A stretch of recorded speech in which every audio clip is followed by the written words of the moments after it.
And welcome on in. Third Round Reversal Fantasy Football Podcast. Brett Malamud here with you, along with Zach Malamud. Zach, how are you?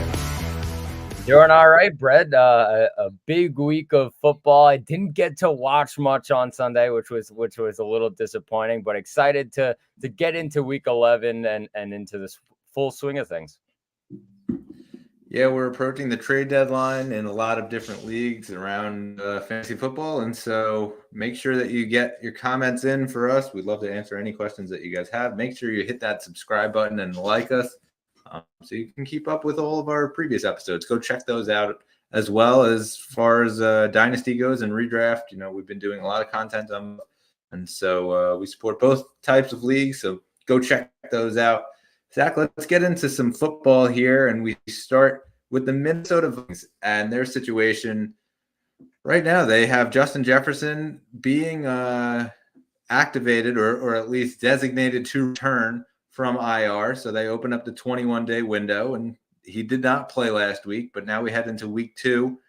Potential of him playing this weekend, Sunday Night Football, against the Broncos, and if not, then he will return next week, and that game is at Chicago, Monday Night Football, or it's home against Chicago, Monday Night Football. So the potential of seeing him in there.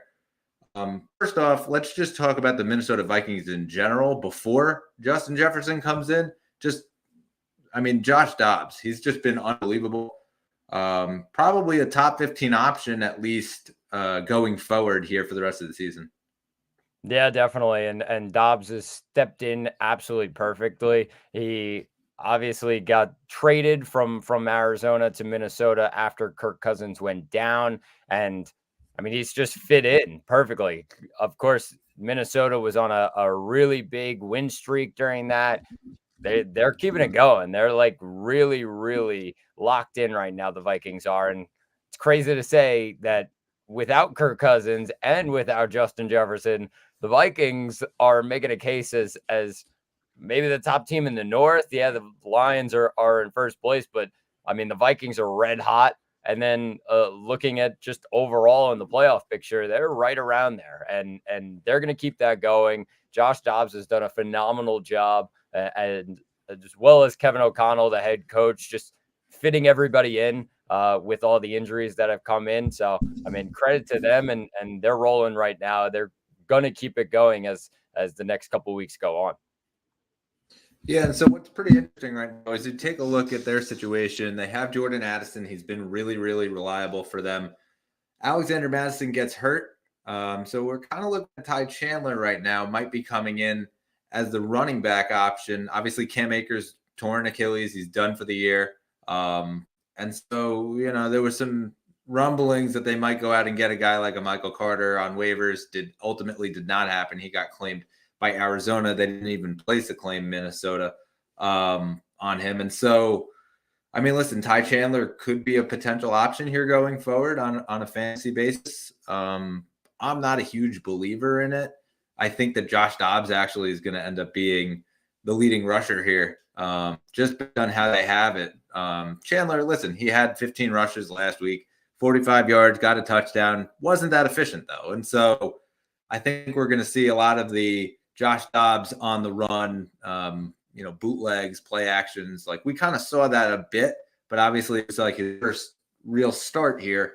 And so I think that moving forward, we could see that. And then as far as TJ Hawkinson goes, I think that this is the more notable thing here. He had 15 targets, 11 catches, 134 yards, and a touchdown.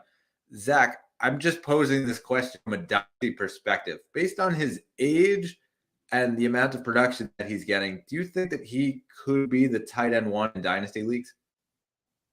I think there's a really good chance of it. Of course, Kelsey's getting older as we speak, and of course you look at Mark Andrews. It's kind of been on and off. Hawkinson's just been consistent, and of course we love talking about Iowa tight ends. They come out of nowhere and they're always spectacular in the NFL. I'm just looking at Hawkinson, of course, like with the quarterback right now. I feel like it depends on that. Of course, Josh Dobbs has filled in very well, But I feel like if Kirk Cousins is there and healthy and still next to TJ Hawkinson, then I would probably feel more comfortable putting him at tight end 1. Yeah, it's really interesting. Shout out to our guys over at Keep It Cut. We love that website. They're right now ranking Kelsey as right in there with Hawkinson, and they're about 20 points apart right now. So pretty dead even. Kelsey, obviously 34 years old, and Hawkinson, he's only 26, which is something that not a lot of people really talk about.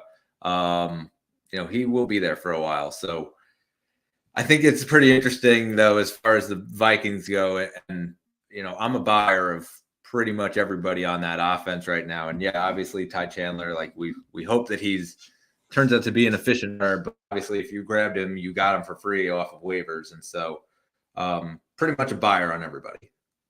Yeah, I mean, I completely agree. It's Addison, of course, Osborne, and Hawkinson are the 3 weapons without Jefferson. And then, yes, you could take the shot on Ty Chandler, but I feel like Madison, just depending on where he is and how he's doing in his injury situation, then when he comes back, it's going to be full go with that running game, just like it has been. I mean, he started off very poorly, Brett, and I was thinking about trading him in a couple leagues, like Dynasty. I was like, oh no, it's a contract year. What am I going to do?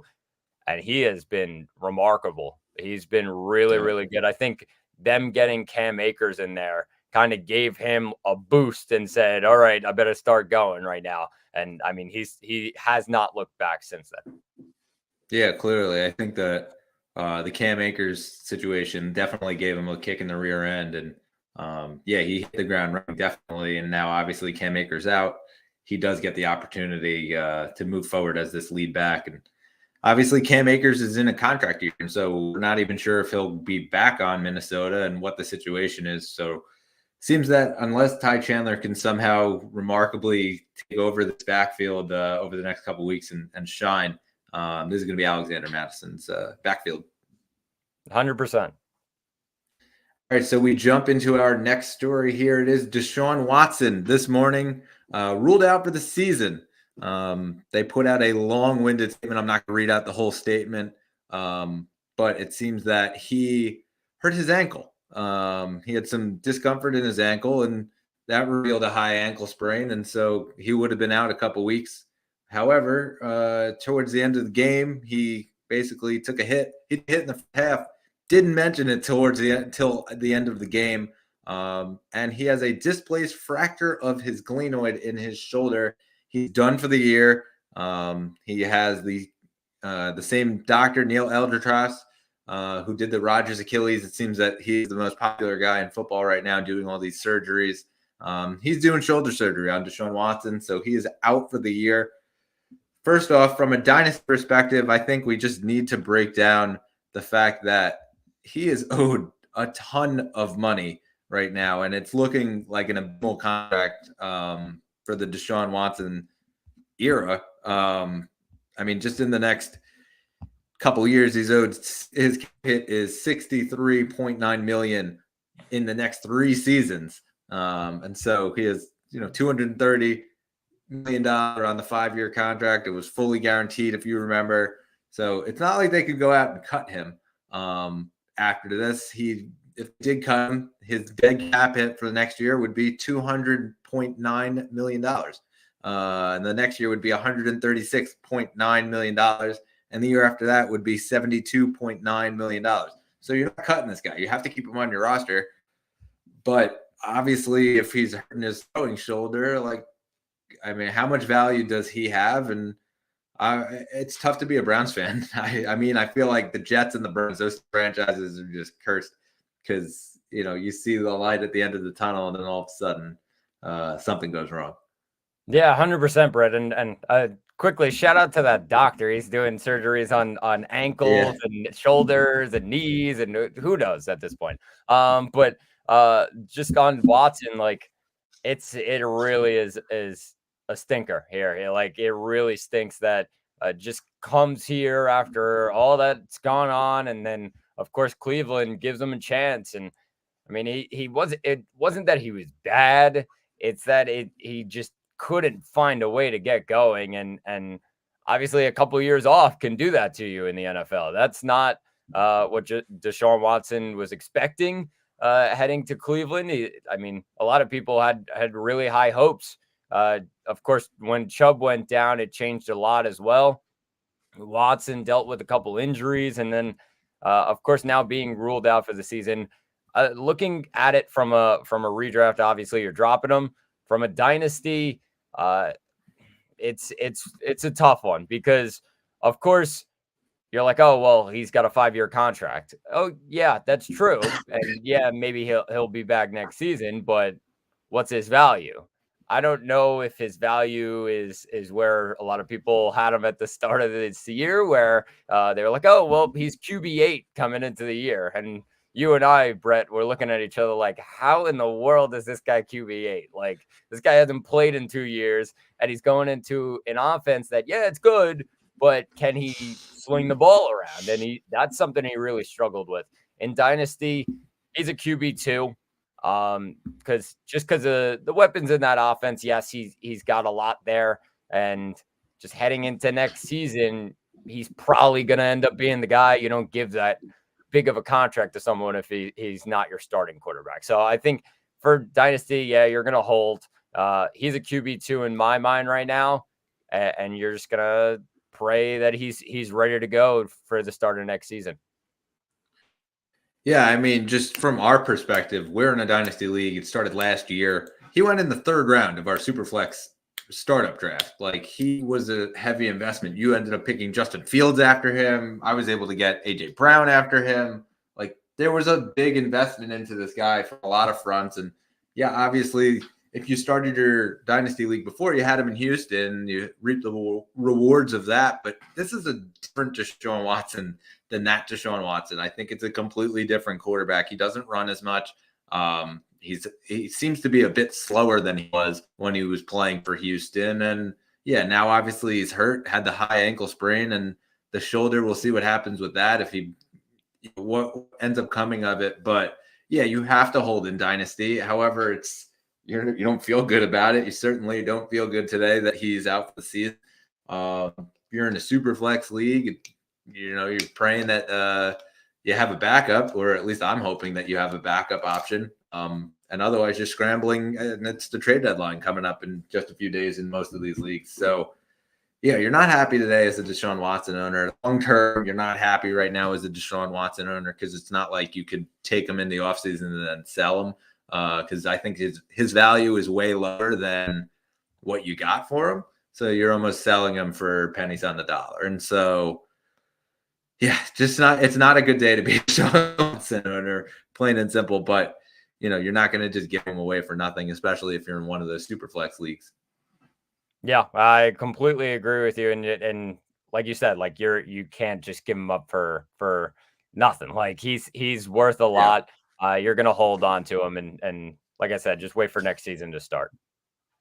Yeah, I mean, we'll make a quick segue to Dak Prescott here, but it almost sort of reminds me of the Dak Prescott situation where he was hurt and he still was under that big money contract, and they weren't going to get rid of him. Like, he still was going to be on the team next year. You're still going to get that with Deshaun Watson. He's not going anywhere. He's going to be on the team next year. That because they can't cut him and then have a $200 million dead pit. That doesn't make sense. Even if they restructured the contract, it's already a fully guaranteed deal. Like, they're not going to restructure it. And he's not going to go for that. He's making an enormous amount of money. He should not have to take any less than what he agreed to.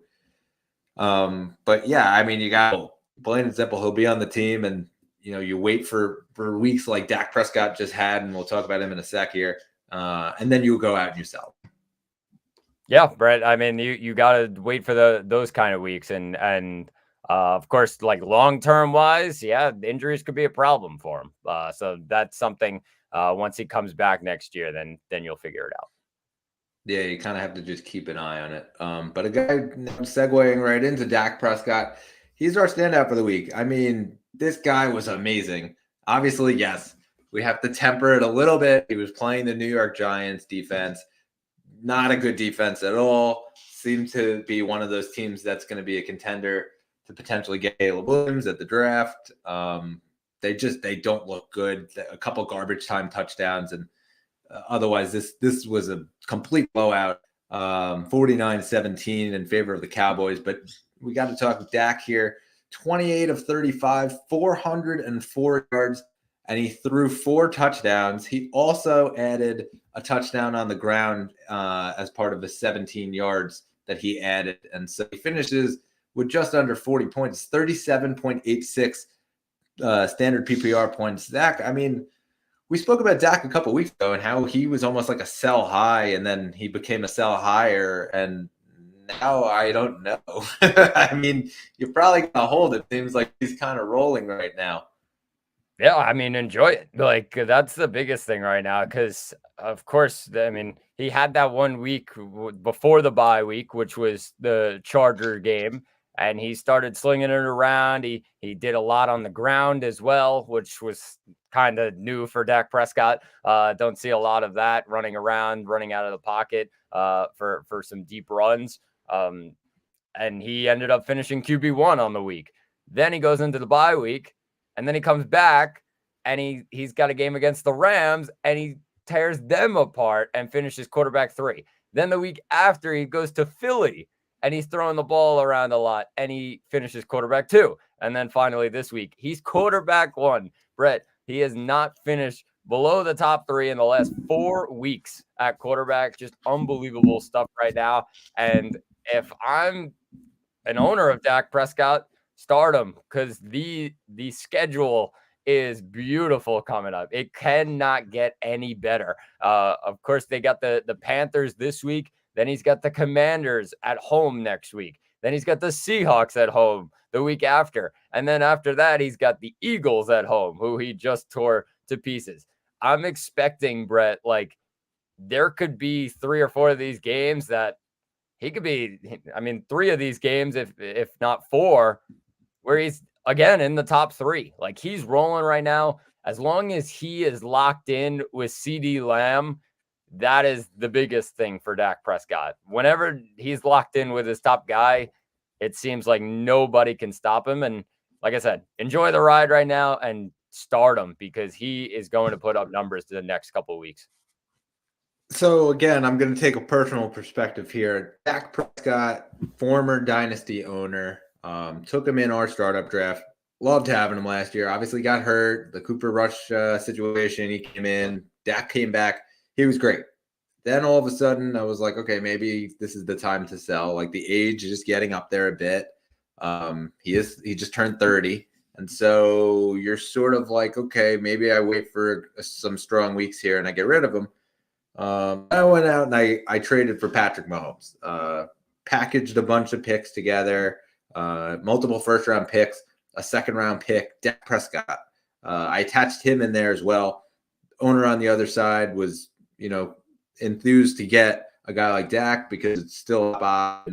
Dak is outperforming Patrick Mahomes right now. Obviously, like you take the dynasty part out of it, he's outperforming Patrick Mahomes right now. Mahomes is not great by any means. He has certainly not gotten into the 30-point range like Dak has, where he's getting 28 points. Like Mahomes hasn't hit that yet. It hasn't hit that level yet this season. So it is pretty crazy to me that the Dak is doing this. I think this will continue, at least for this season. Obviously, long term, like, yeah, this might be a time where you look at, the upper echelon. Yeah, maybe I probably could have saved an extra pick in my trade. But as far as anyone else out there who is a Dak owner and is potentially looking of maybe trading him, like it sort of depends on your situation. If you're a contender and there's a potential guy that can take you extra, that next level, then yeah, maybe you go for it. But otherwise, you kind of ride it out this year. I think that if you're a contender, you can kind of ride it out this year with him. Seems like he's going to be a pretty good option for you.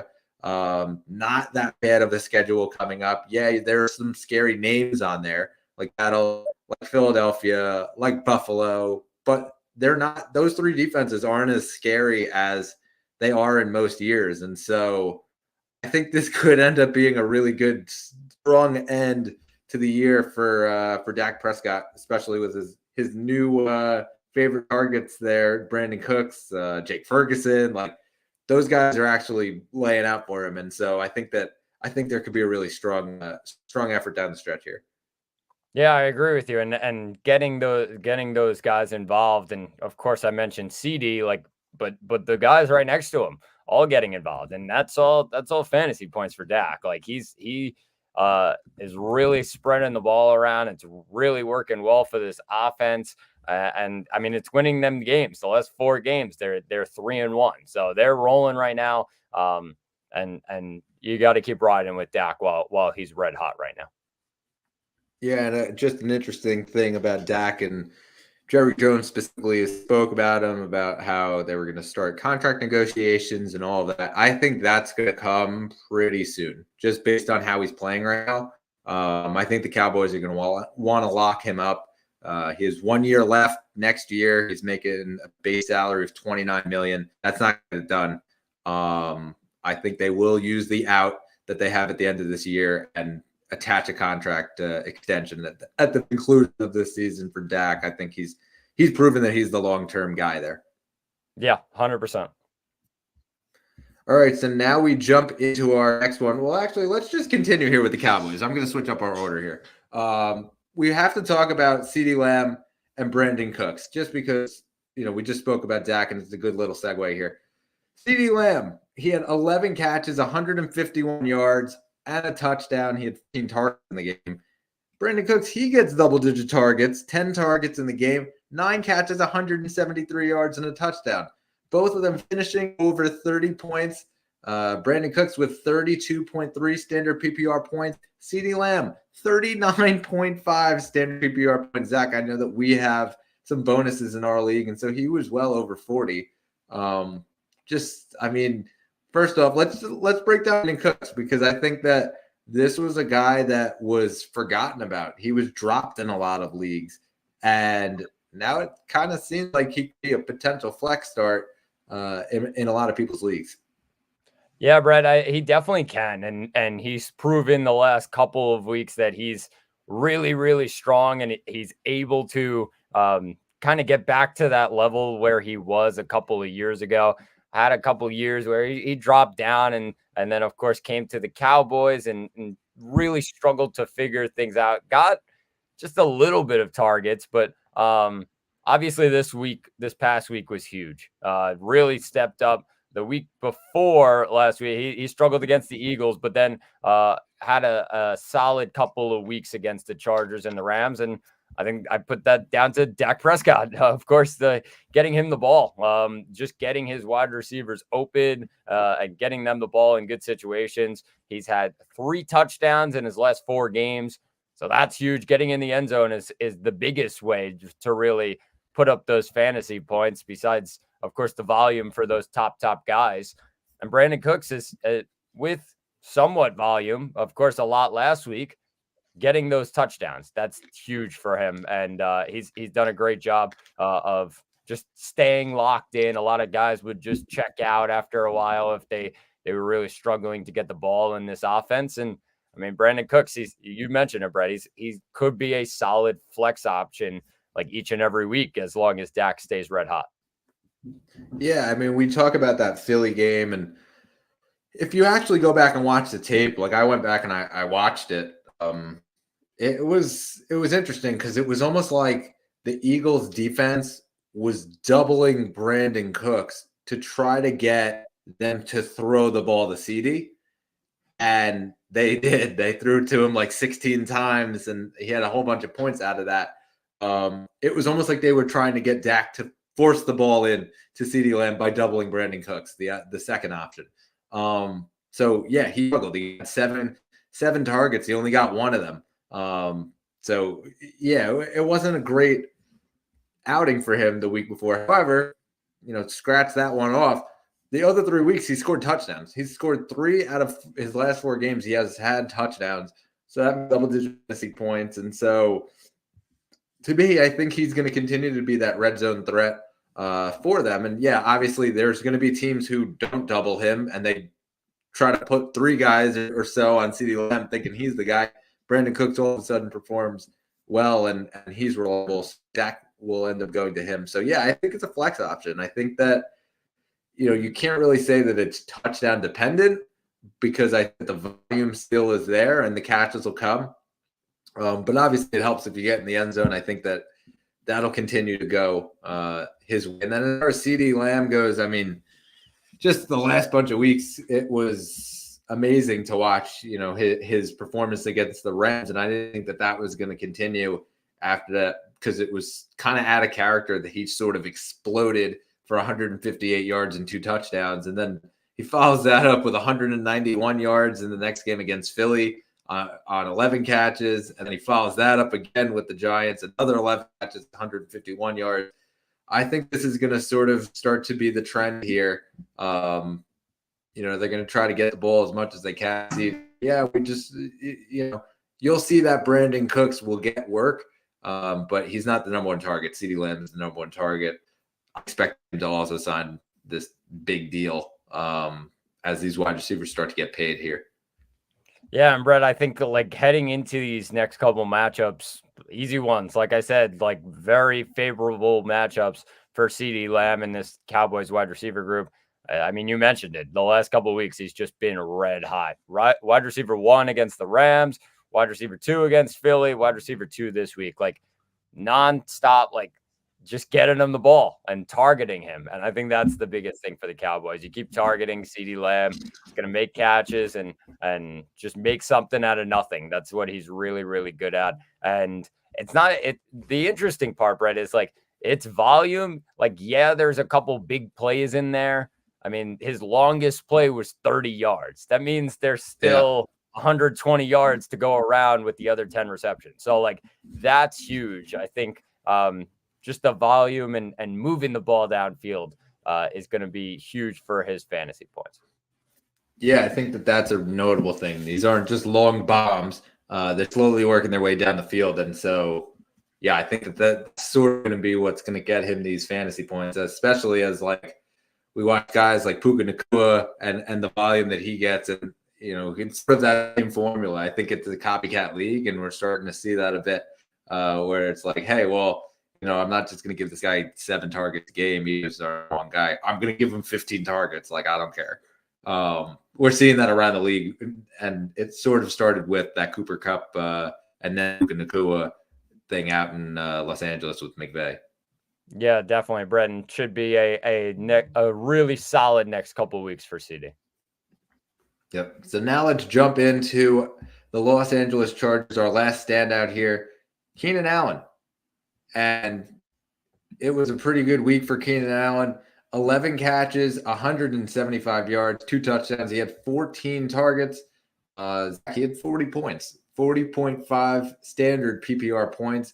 And yeah, they lost to Detroit. So he was not very happy, even though he got all that work. But it doesn't matter from his fantasy perspective. Like, we loved it. And Keenan Allen has proven pretty much the entire season that he's elite. It's the second time, I believe, that he's gone over 40 points. It's the third time he's gone over 30 points. And so, yeah, I mean, he's the number one option, especially without Mike Williams here. Didn't really seem like they were going to start going to Quentin Johnston, who was the second option. He only had 4 targets. And their second leading pass catcher was Austin Eckler, and he only had 48 yards on 4 catches. And so, number one option, clearly Keenan Allen. I think that with Herbert there, he likes to obviously throw the ball. They're not going to run it every single time. With Austin Eckler, somebody's got to get the ball, and it's going to be Keenan Allen, obviously, from now on.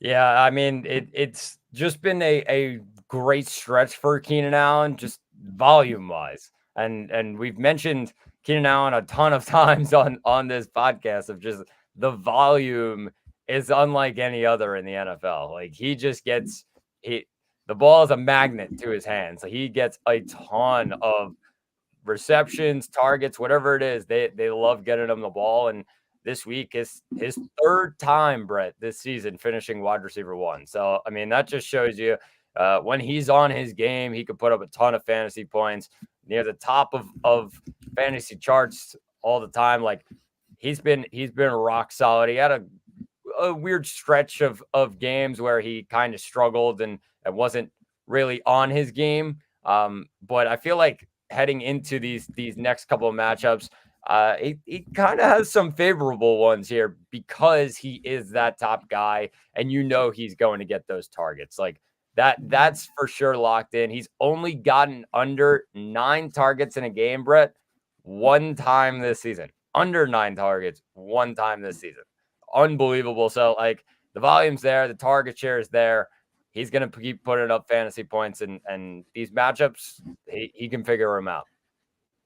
Yeah, and it should just be mentioned that late in the fourth quarter or middle of the fourth quarter, he did go down with an injury. He got driven into the field shoulder first. And so he came out of the game briefly. He was not happy to come out of the game, obviously having a fantastic performance. Comes in on it was like 3rd and goal, 4th and goal from like the 2-yard line. They came in him as a decoy. They ended up scoring a touchdown on the play. And so he did come back in. Obviously didn't get any work, though, when that happened. So he didn't practice today. Obviously, it's Wednesday, and we talk every week about how Wednesday seems to be the new veterans rest day. And so obviously, monitor what's going on throughout the week. And if he is playing, he's obviously like a top level wide receiver 1 option. But, if he doesn't get in, I mean, we'll talk Quentin Johnston and what that sort of looks like, but I think that it just really means more work for Austin Ekeler.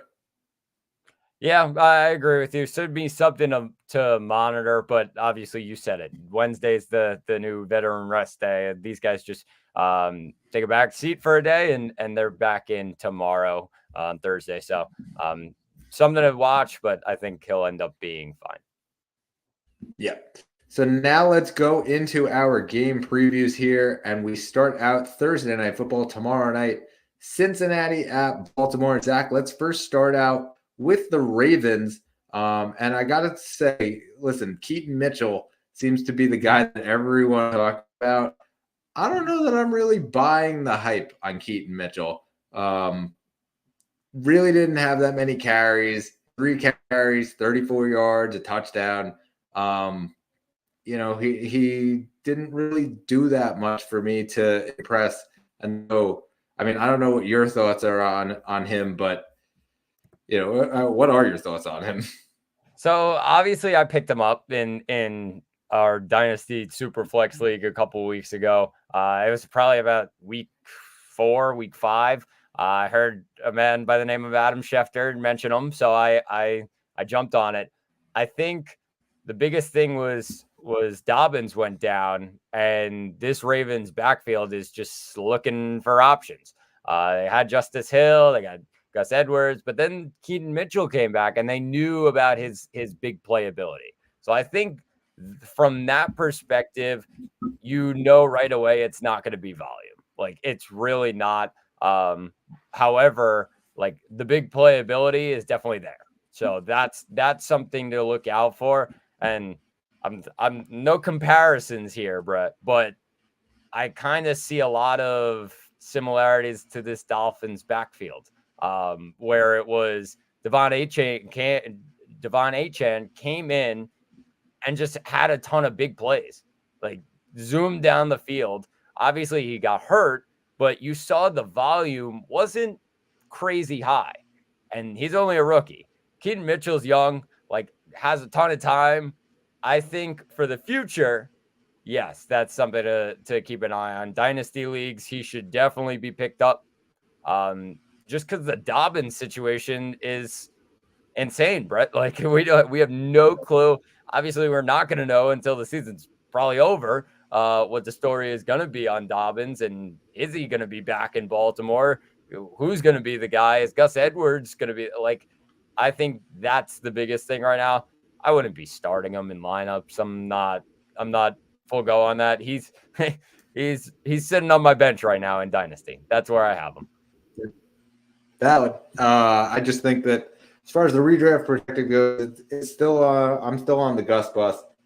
He didn't do a lot. He did score a touchdown in his 4th straight game. I think that that's a guy to at least have on your roster, and he's still out there in a number of leagues, and so keep an eye out in your league if he's there.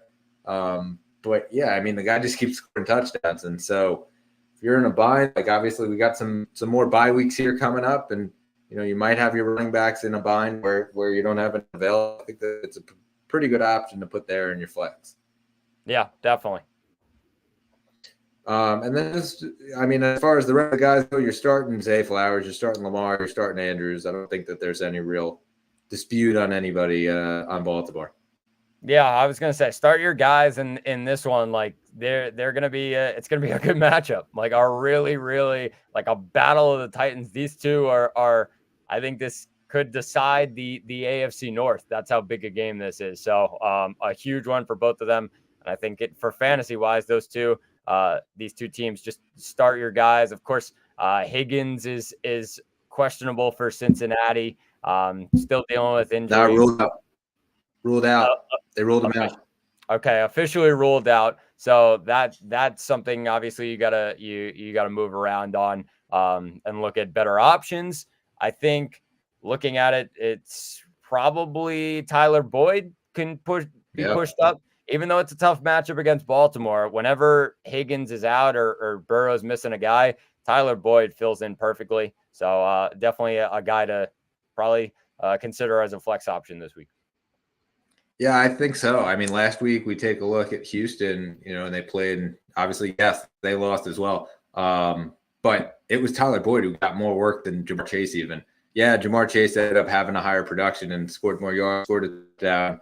But it was 12 targets to Tyler Boyd. And so 8 catches, 117 yards, didn't score the touchdown, but he did have a lot of work. So I think that's obviously we're going to see more work for Jamar Chase and, more production, because I don't think that he was happy with 5 catches. And yeah, he's still 124 yards and a touchdown, was still a pretty good output. But as far as the input goes, he had to kind of work for his yardage there.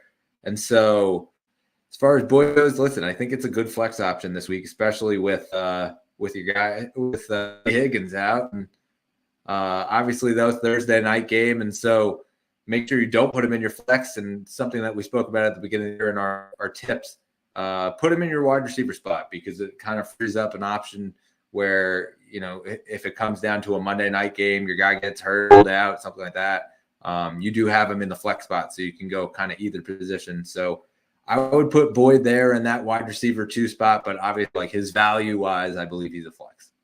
Yeah, I agree with you, bro. And then just as far as the rest of them go, you're starting Burrow, you're starting Mixon. Trenton Irwin's an interesting case here, and it's a guy that I saw added in a lot of these deeper leagues.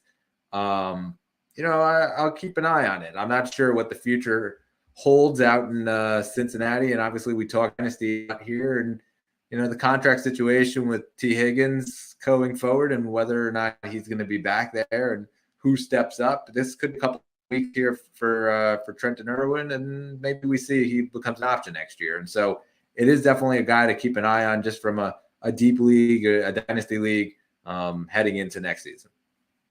Yeah, definitely, Brett.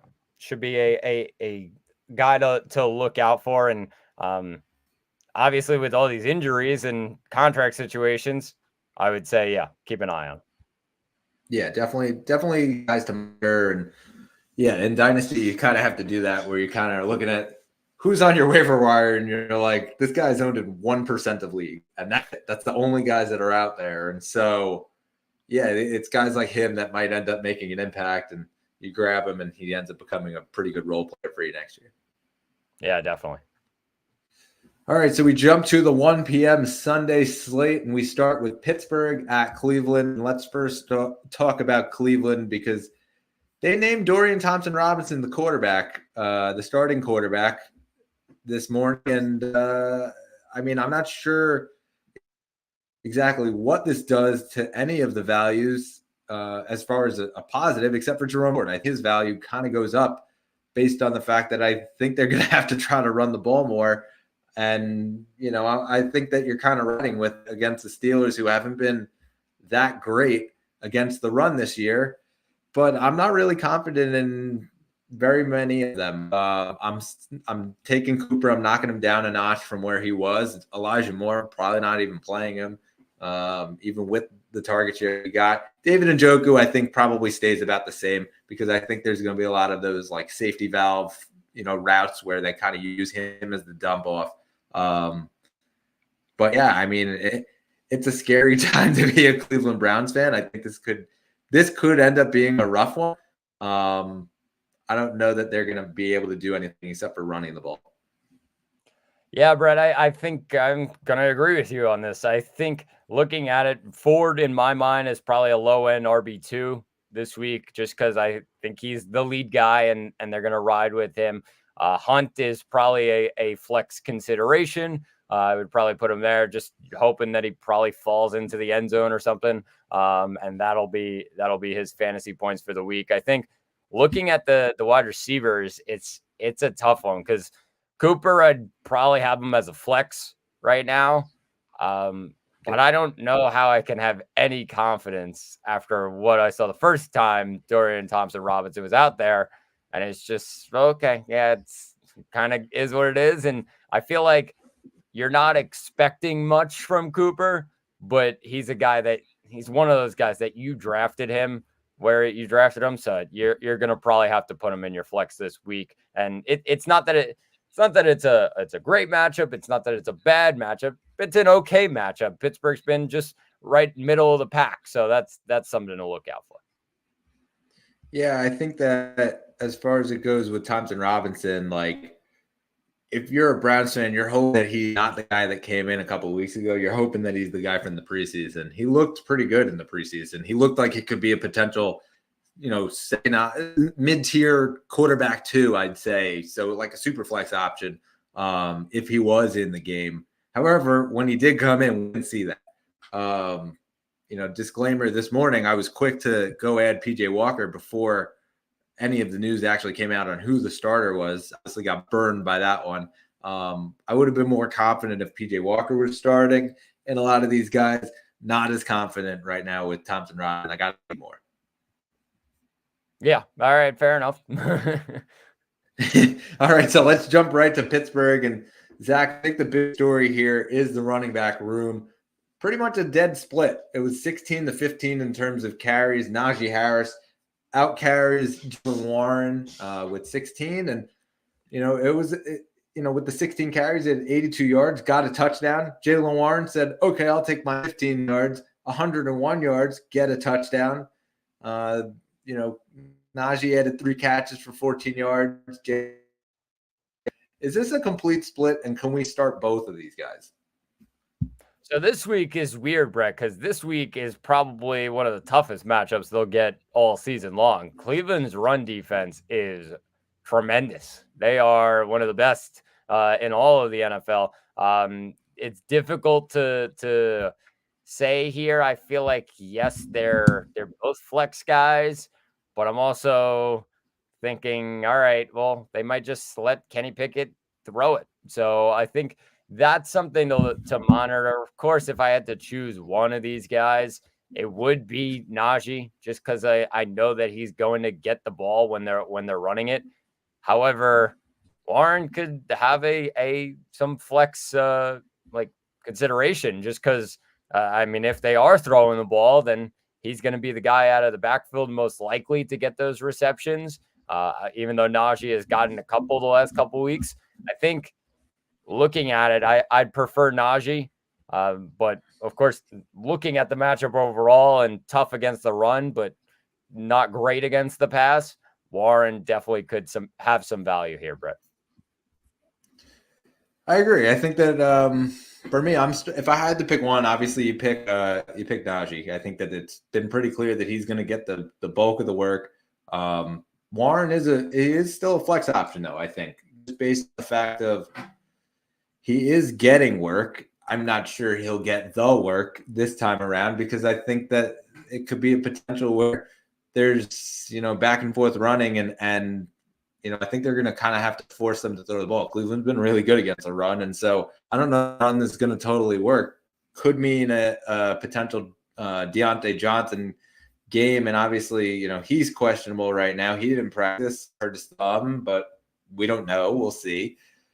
As far as it goes with the receivers, though, like George Pickens, he gives me the heebie-jeebies, because like the lowest of low floors and the highest of ceilings, and he could fall anywhere in between, and you really don't know any given week where he's going to be.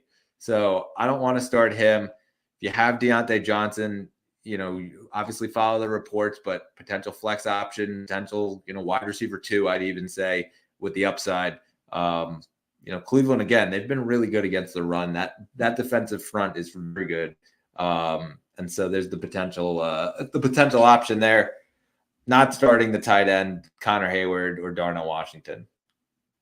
Yeah, that's fair. I think like looking at it, you got to monitor Deontay. I agree with you. Like upside of wide receiver 2, probably a flex option in the end. Questionable with that thumb injury, and you said he didn't practice today. Just something to monitor. I think looking at it, I agree with you. The heebie-jeebies. We don't like the heebie-jeebies. And George Pickens is near the top of that list because obviously it's 1 week unbelievable, the other week nope. All right. So I think probably stay away from Pickens right now until he proves you wrong. And it's not an easy matchup. I've mentioned like, oh, they're one of the best in run defense, Cleveland. They're also one of the best in pass defense. So they're really good. It's not going to be an easy matchup for any of these guys. But Deontay, yeah, you're obviously starting him if he's playing. All right, so now let's jump right into our next match here. Houston and Arizona.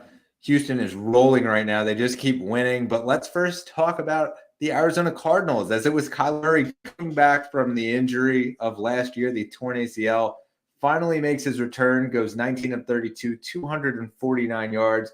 Didn't go a touchdown. He did get one on his legs, though. 6 carries, 33 yards, got that touchdown. So he finishes with 17.26 standard PPR points. So, I mean, a pretty solid return game. We, again, weren't expecting the moon. We did say he was a super flex option heading into last weekend. But Trey McBride, I think, was the big story for them and potential tight end 1 option now going forward. We talked about it actually heading into the game. 9 targets. He had 8 catches, 131 yards. Didn't get a touchdown, but he finished over 20 points. And so I think that the volume is going to continue for Trey McBride. And it's a guy that, listen, not a lot of people were talking about Trey McBride because he was blocked by Zach Ertz coming into this year. But he was the first tight end off the board at the draft last year. And so he has a ton of potential. He was picked in the second round. And so they really did like him. Obviously, they were going to use the second round pick on a tight end. So we're starting to see that come to fruition here these last couple of weeks. And now they bring Kyler back in. And we talked about the stretch he had towards the end of the year last year. I think this is going to be a potential league winner here if you have him. And if you don't have him, go grab him, because I think it's going to be a guy who is a difference maker at a position that really doesn't have a lot of difference makers. Yeah, I agree with you, Brett. In my biggest league, I have Sam Laporta, but I picked up Trey McBride, and he's starting in my flex this week. So I'm excited for it. I think just looking at this week, it's going to be back to what it's been. I think this is a really solid matchup that he has against Houston. And Kyler, you said it, like we weren't expecting the moon, and he gave us just what we needed. Top 15. He finished quarterback 13 on the week. Like, that's perfect. That's right where you want him to be to start in his first game. And of course, now he can only go up from there, get the touchdowns and the passing game involved a little bit more. And I feel like he's definitely can slowly move into that top 10 range as the season goes on. But right now, like a really good start. Quarterback 13, like I mentioned. Really poor game for Hollywood Brown. Not a great game. Had 4 targets, just 1 reception. I think that'll obviously change as weeks go on because of his chemistry with Kyler Murray. But Trey McBride's the go-to guy right now, and they got James Conner back as well last week. So that was huge for this offense. And James Conner, I mean, RB2 easily. Like he's in RB2. Definitely put him in your lineup. Just a solid option each and every week when he's playing. And I mean, they got a solid matchup this week against Houston. Should be a really interesting game, Brett. Yeah, I mean, it was kind of interesting last week with Connor. Didn't do amazing, but again, he was just first coming back. He got 10 carries, 73 yards, didn't score a touchdown. But I mean, it was solid. He looked like a solid runner. And so obviously, yeah, fall in the end zone quite a bit. And so we're not worried about that. He's working his way back. The thing that was sort of the eye opener to me was Rondell Moore got targeted 8 times, only had 5 catches for 43 yards. Michael Wilson got targeted 6 times, only had 3 catches for 34 yards. And then, yeah, you mentioned Marquise Hollywood Brown, 4 targets, only had 1 catch for 28 yards. So need to see some more out of the receivers. But it looks like Kyler is, slowly coming back, and I'm expecting him to be a top 10 option, and hopefully his receivers can gain some value as well as we move forward. Yeah, definitely, Brendan. And looking at it from the Houston side, I mean, what else can you say about CJ Stroud? Like, he is the man. He is the man right now. Keep starting him because he's just putting up numbers. He gets a great matchup this week, one of the best matchups he could possibly get in the NFL. Arizona's pass defense has not been good, and CJ Stroud has been on fire. So for Houston this week, I'm going with Stroud. Of course, you're starting a lot of those guys in the passing game. There's some bye weeks for guys, so you may be without some guys in your lineup. Guys like Tank Dell, Noah Brown, like get them involved. Nico Collins might be coming back from injury. He could get involved as well. Of course, the tight end Dalton Schultz. Like all of these guys are really solid options as long as Stroud is playing where he's at. The interesting one, Brett, is in the running game because we saw a complete turnaround of this backfield, and Devin Singletary is the number one now. So Dameon Pierce owners are not very happy about that one. And I mean, Devin Singletary, I still don't think that this running game, like you can really rely on them as in your fantasy lineup. Just because I feel like it could go back and forth, it could go either way every single week. And I think this week they are just going to keep slinging the ball around because why not? They have a quarterback that can do so in CJ Stroud. Yeah, I mean, you talk about that. And last week he had 356 yards passing. The week prior to that, 470 yards passing. So that combines for 826 passing yards over the last 2 games. It's the second most over any 2 game span by a rookie in NFL history. Only Cam Newton with 854 was ahead of him. And so, yeah, you're rolling him out there. I don't know that you can take him out of your line. You're putting him in there. He's pretty solid. Obviously, if you have a guy that's a upper echelon quarterback, I'll call them. Probably putting them instead of CJ Stroud. But otherwise, you're rolling Stroud out there because this is just, it's been fun to watch and very efficient with how he's throwing the ball, throwing over 50% last game. And so, yeah, there weren't that many carries either, but he still scored a touchdown on it, like 2 carries, 8 yards. So he did push forward for that touchdown at the goal line. And so I think that, it's a guy definitely keeps starting till you can't start him anymore. And then as far as you said, like you're starting the receivers because they're just getting volume, they're getting points. And so Tank Dell, Noah Brown, you're putting both of them in your lineups. John Mechie actually factored in a little bit this week, which was good to see. Really hasn't been a factor very much. And so curious to see if they get him involved also as they continue to spread the ball here. And then, yeah, I'm curious what happens as far as the running backs go. I'm assuming they're going to put Dameon Pierce in pretty well because obviously Pierce, he was hurt, he was banged up. And so Singletary came in 150 yards. So, they'll probably roll him out there. He had 30 carries. But at the same time, like Pierce will come back and have a signature. So I'm not that worried. However, Singletary's coming up a hot game. So, it could be sort of a split, I'll say, down the middle. And so I'm not as confident in either guy because of that. Both flex options for me. Agree with you there. And of course, these two guys like probably going to battle it out. I think that's the biggest thing. Just going to end up probably splitting it 50-50. Yeah, and I mean, listen, Singletary did it before. He was in Buffalo with James Cook last year, and he was the number one. And watch that role sort of get taken away by the rookie at that point, and sort of had to battle his way back into the rotation. Obviously, by the end of the season, it was 50-50 split right down the middle. Then they don't re-sign him, and he obviously goes out to Houston. Now he's sort of in the same situation there. But yeah, for now, it's a 50-50 split till otherwise noted. Yep, definitely. All right, let's jump into our next one. Tennessee at Jacksonville. And Zach, I think we have to first start with Christian Kirk. He had 11 targets, 6 catches, 104 yards. He was the high scorer this past week. And I think the passing game sort of is coming together a little bit in what was a not so great game, 34-3 blowout to the San Francisco 49ers. Really nothing at all from Travis Etienne. 9 carries, only 35 yards on the day. And so they found a really good way to stop him. I think obviously you're starting Etienne. You're not really worried about that. But it's not exactly a great matchup for him because, like we say every week, when somebody plays against the Tennessee Titans, they have to practice against Derrick Henry. So they know how to play against the run. So, yeah, you're playing Etienne, but we're tempering expectations here again, I think.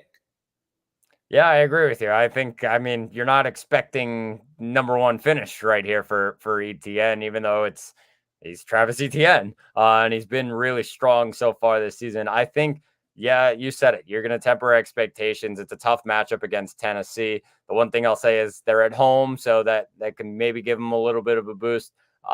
Just kind of rolling with things, rolling with the crowd. They're coming off a huge loss. The doors blown off them, just basically pressing the reset button after last week. And I think Christian Kirk might win my best drafted player of the year. I just grabbed him so late, and he's been tremendous every single week. Just a really solid option. He's a wide receiver too right now, Brett. Like just a solid guy. You know he's going to get his targets. You know he's going to get his receptions. If he falls into the end zone, it's even better. So like that's what you're expecting right now. But the volume has been tremendous from Lawrence to Kirk. I think with Ridley, he's a flex again. There's going to be some people that are benching him. I would say to those people, look at Tennessee so far this season and how bad they've been in the pass defense, and give you some optimism heading into this week that something can turn around because it has not been pretty, Brett. It has not. And I think you're going to keep starting your other guys for Jacksonville with Evan Ingram as well. But yeah, it's hard times for Ridley owners. Maybe some optimism heading into this week.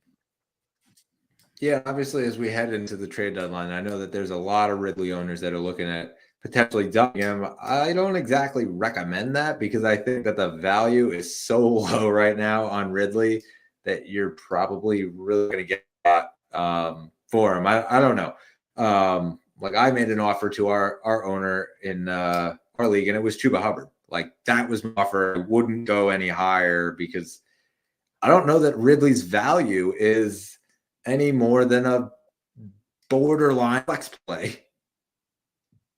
Yeah, he's probably there. Like, I mean, there's people that are benching him right now. Yeah. So, I mean, something to monitor. I think like right there, he's just, if you have him, I told you like optimism for this week, but I mean, not great right now. Completely. And so for me, I don't know that I'm really even buying him. It would just basically be buy him for the one of the last players on your roster. And so if you're selling him, don't expect to get back much value, plain and simple. Let's just jump right over to Tennessee, though. I think what was interesting about that performance is they also bombed in the performance, but it seemed that the split for Derrick Henry and Tajay Spears still is kind of there. Tajay Spears obviously worked his way into the passing game, 4 catches, 42 yards.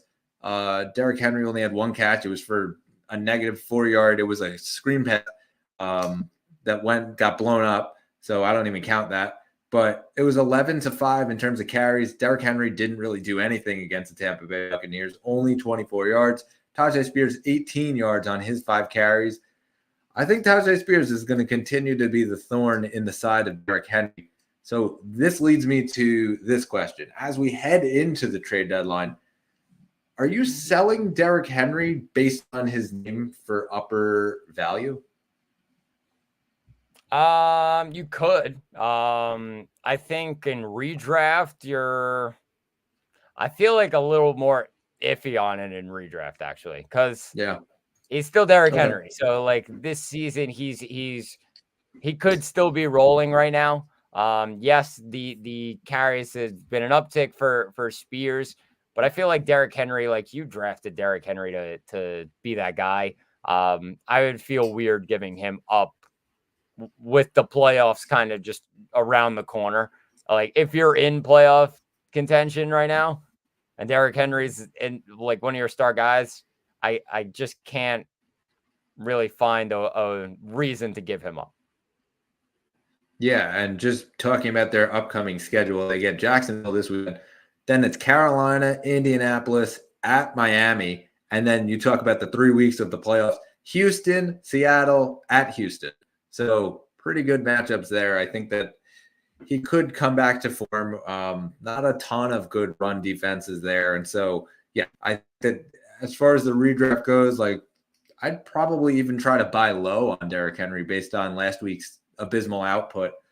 He's had a lot of these duds, and so it's a guy that potentially could obviously turn the corner, but it's also a potential thorn in the side of Tajay Spears. This offense is not by any means rolling, and obviously they keep trying to feed DeAndre Hopkins the ball. He had 8 targets last week, only turned it into 3 catches for 27 yards. So as far as Henry's value goes, it's obviously lower right now than I think a regular Derrick Henry year.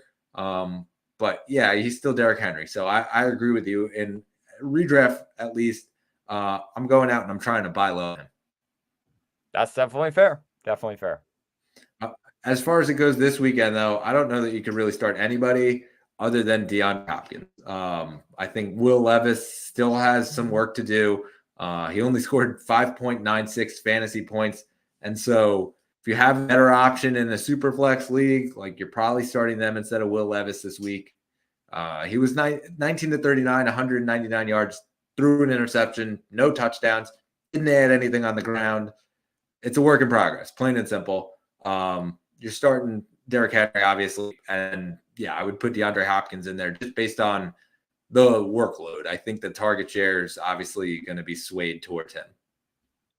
Yeah, I mean, I agree with you. I think Hopkins is probably the only guy that I feel comfortable right now. Everybody else just it's a question mark. So I feel like Hopkins is probably the guy. All right, so let's just jump right to our next game here. Las Vegas at Miami. And Zach, let's start out with Miami because they got some pretty good news today. Devon Achane, he practiced limited.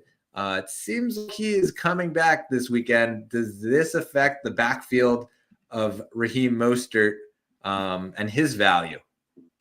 Yeah, I mean, it does a tiny bit because, of course, it was Raheem Mostert and pretty much him. Like it was himself. Yes, Savon Ahmed got some carries and got involved, but it was Raheem Mostert's thing. So I think now you got to go back to where it was probably week 6, week 5-ish, and Achane was getting 8-9 carries and some receptions. And then Mostert was getting 13, 14 carries and receptions. So I think that's where you kind of got to go back to.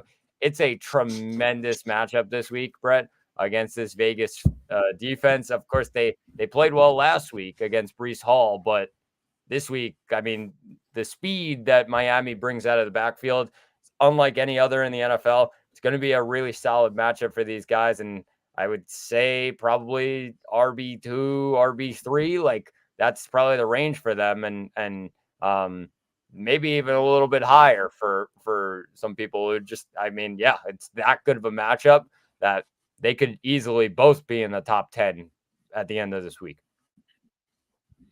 Yeah, so a couple things I'm looking for here. Number one, Achane must start. If you have him this weekend, you're playing him. He has to go in your lineup. He scored, I believe it was like 20 points in every single game he's appeared in this year. He becomes a must start. Mostert, I would say he's a must start, but he's more a flex if Achane actually plays, just because I think the upside is limited. However, you're still playing him. I don't know that you can bench him right now. He's rolling. Receivers, obviously, you're playing them too. You're playing him as well. The thing I am most curious is, will Tua be able to hang on to the ball, Tua turning the ball over, as they play against Max Crosby? That's a guy who loves to get into the backfield, chase the quarterback the entire time. Curious to see what that matchup looks like more than anything, the Tua versus Max Crosby matchup, whether he can get the ball away quick enough and sacks and potential injury. Like we've seen Tua go down pretty hard on some hits, and he comes out of the game pretty quick. I'm curious to see if something like that happens. Not that I'm predicting injury of any sort, but curious to see if he does get a little bit banged up by Max Crosby.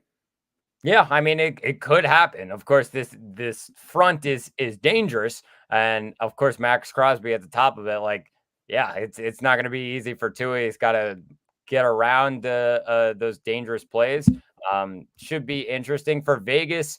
I think it's Devontae and Josh Jacobs. Really not much else here. It's been somewhat frustrating for these guys. Like, yes, last week they were doing well. But Aiden O'Connell hasn't been great when he came in. He wasn't great last week. But Devontae still figured his things out. And I think those two guys are definitely some options. And there could be another guy on the radar named Michael Mayer, because he had a really good catch the other day, just maybe sliding up boards a tiny bit as they kind of maybe ease him in and get him involved. Interesting with a young quarterback. So that could be an option, Brett. I think that having a new coach there also sort of changed things, as they're going to start to head into this evaluation period. Obviously, Jimmy Garoppolo gets benched. They're bringing Aiden O'Connell as the quarterback. They're going to start to evaluate their younger players, I think, as we head into this offseason. Whether they keep the coach, the culture. Obviously, Antonio Pierce brings in this amazing culture. You see them in the celebrating with the cigars and all of that in the locker room, dancing around after the wins. And so that's been really cool to see. I'm curious now if they start to work in Mayer more. And obviously that'll factor into where they go forward in the quarterback situation, whether it's through the draft, through trade. Obviously we'll see what happens, and that's a whole conversation for another day. But as far as it goes right now, Mayer is definitely a stash candidate. I would say that if you're in a rebuilding situation in Dynasty, it's certainly a guy I would look at going and trading for if Mayer is on a contenders team. Yeah, I agree with you there. All right, so now let's just jump right to the next one. Dallas at Carolina. We don't have to spend too much time at Dallas, just because we sort of spoke a lot about them at the top of the show. But, starting CD, starting Dak Prescott, Brandon Cooks, flex option, I would say. Jake Ferguson, potential low-end tight end one, I would say, maybe. High-end tight end two. Yeah, great matchup. Great matchup. Yeah, and then obviously Tony Pollard you put in there. It's been very disappointing for a lot of Pollard owners, and it seems to be one of those guys that a lot of people were trying to go trade for. Now it's sort of soured on that. And so if you did miss the window of trading Tony Pollard, apologies, but you kind of missed the window, because I don't know that you're going to get the value on Tony Pollard anymore. Yeah, that's true. It's frustrating for me as a Pollard owner, but just something you got to deal with. And looking at Carolina, it's not an easy matchup. Of course, you're going up against this Dallas defense, but I think they're going to end up being down in this game a lot. And I would probably just say Adam Thielen to the moon. That's garbage time central right there, and he's the man. I would probably stay away from the running game. Obviously, all the question marks with Sanders and Hubbard. You do not want to go into this matchup against this Dallas defense and say, oh, yeah, I'm going to pick a guy on that. I wouldn't do it. I would stay away. Yep. And then just last thing on them, Seems like DJ Chark might return from his elbow injury. So, in those very deep leagues where Jonathan Moe sort of was that addition, a young guy, I would just basically say he's a stash candidate at this point. Again, another guy that I would potentially go after if I'm a rebuilder and he is on a contending team in the dynasty leagues. I would potentially go try to trade for him as an option. Yeah, definitely got to look out for. All right, so now we jump into Chicago at Detroit. And Zach, we have to talk about Jahmyr Gibbs. You're a Gibbs owner. I'm a Montgomery owner. We were both happy after this weekend, and it's for good reason. Listen, Monty had a pretty good 73-yard run for touchdown finishes with 12 carries for 116 yards. Jahmyr Gibbs had 14 carries, so more work than Monty did for 77 yards, scores 2 touchdowns, adds 35 yards on 3 catches. So both Monty and Gibbs, I think you got to start both of them if you have both of them. And if you have one of them, you're probably starting them. Yeah, I mean, it kind of works for everybody. They're going to work both these guys in here. I think that's the biggest thing. Of course, it's crazy to say how a Montgomery injury just kickstarted Jahmyr Gibbs' season. I never thought we would be sitting here in week 11 and saying, oh, well, Jahmyr Gibbs, yeah, he could be a top 10 option to start this week. I would have told you you're nuts if you told me that. I was going downhill. I was ready to get rid of him. Somebody offered me a trade. I was like, do I give him up? Thank God I didn't. I'm very happy with him. I got him in a ton of leagues. So keep riding with him. It's not an easy matchup this week against Chicago. Chicago's front is kind of difficult to get through. But even in the passing game, they'll be open. And I think that's going to be the biggest thing for both of them. They're at home. I'm expecting a blowout this week. I think that's the biggest thing. They had a really big win on the road in a shootout. What a game that was against LA. Yeah. And I think just they're going to take it easy this week and zoom through Chicago. Yeah, so a couple of things here. First off, do you remember what you actually got offered in that trade?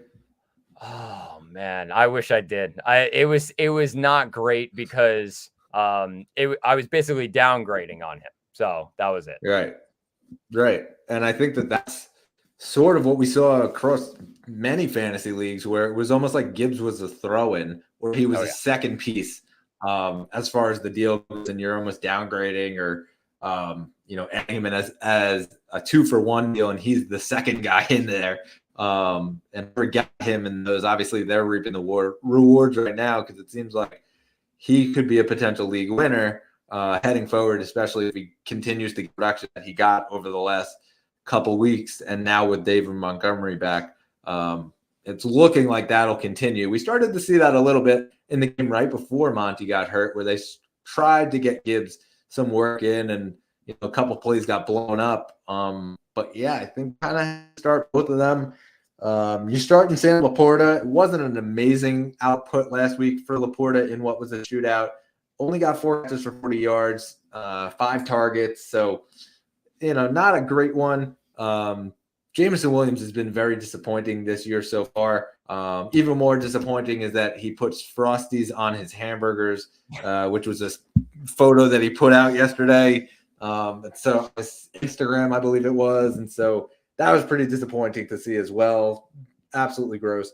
But at the same time, his output from a fantasy perspective, I'm curious to see how they start to get him involved in this offense. It was notable, though, even though it didn't have any fantasy impact on the big 74-yard run from David Montgomery. Jameson Williams did speed all the way ahead of everyone and then lead the blocking. Great effort. You should go back and watch the play if you haven't seen it. Unbelievable effort from Jameson Williams. Got no fantasy points for doing it, but certainly got some brownie points in Dan Campbell, and hopefully that leads to some more work from him. And then Amon-Ra was great last week. 156 yards, a touchdown, 8 catches. I think you're kind of just rolling him out as regular, as Jared Goff. I mean, he hasn't been disappointing at all. He's a low-end quarterback 1, I would say, right now. And plain and simple, obviously that's just based on the fact that he doesn't use his legs, but you're probably still playing him if you are one of those teams and you have him. Yeah, good matchup this week for Goff too. I think just looking at it for Detroit, yeah, you're starting those guys. Of course, Amon-Ra, Sam Laporta. And then we already talked about the running backs. Goff, yeah, he's a very solid option. And like I said, a great matchup. For Chicago, it's going to be Fields and DJ Moore. Maybe Cole Kmet on the tight end radar as well. With Fields most likely coming back. I think they're almost pretty confirmed on it. So that's a big thing, especially for the value of those pass catchers in Kmet and DJ Moore. Like I said, anything more than that, probably not. I'd stay away. It's somewhat of a tough matchup against Detroit, especially in Detroit this week. Yeah, I don't know that a guy like Adonta Foreman even gets a considerable start. Khalil Herbert probably coming back, and so yes, it was a good output last week. Don't think it means much going forward. And then, like you just said, Cole Kmet, like he's a low end tight end one, and so yeah, you could probably start him in deeper leagues if you don't have any options, if you have a guy on a bye, etc. Plain and simple. And then DJ Moore, you're rolling him out there because of the value that it has with Fields, I believe. Yeah, I agree with you. All right, so now we have to go talk about the Green Bay Packers. We talk about the Green Bay Packers. They host the LA Chargers, 1 p.m. start. We got to talk about Jordan Love because it has just not gone well at all for Jordan Love the last bunch of weeks. They take another loss. The sky is falling in Green Bay. Hasn't been that bad, though, from a fantasy perspective. I mean, it's like super flex numbers, and everyone's expecting him to be Aaron Rodgers. He's not Aaron Rodgers. He's a different quarterback. 21 of 40, 289 yards, 2 touchdowns. He did have 2 picks, added 11 yards on his legs. And Zach, I mean, he got dropped in a lot of leagues this past week. 13% in ESPN leagues, 11% in Yahoo leagues. So, I mean, yeah, he's going up against the Chargers. They haven't been that great. But I mean, solid super flex number. So I think you probably still have to start him in a super flex league. Yeah, you probably end up having to start Jordan Love. I think that's just looking at this team right now. It's not great. Of course, the big thing for this week is the matchup is perfect. He can really step up this week because of course Chargers have really struggled on in the passing game. And I feel like the biggest thing is getting the running game involved. Like I said, again, week after week, getting the running game involved is going to put him in a better situation. And I think looking at it this week, you're going to probably keep starting your guys when it comes to as well as Aaron Jones. I think Christian Watson could be on the radar, and then Romeo Doubs as well. So I think that's the biggest thing. Luke Musgrave, another option to look out for, but it's hard times for the Packers right now. Yeah, I agree. And just quickly on Luke Musgrave, it's a guy that also, again, I'm going to counter by saying dynasty leagues. It's a guy I would go after if he's on a contender. I think that's another potential piece that you can go after if you're in rebuilding, because I think that he's proven he could get some volume, and we haven't exactly seen it yet. We still had a little bit. I think he's going to get himself into the end zone for years to come. And so I think he's a pretty good option. We saw a pretty sick catch over, I believe it was like over his shoulder, like insane. And so I think the talent is there. That's a guy I'd try to go out and acquire.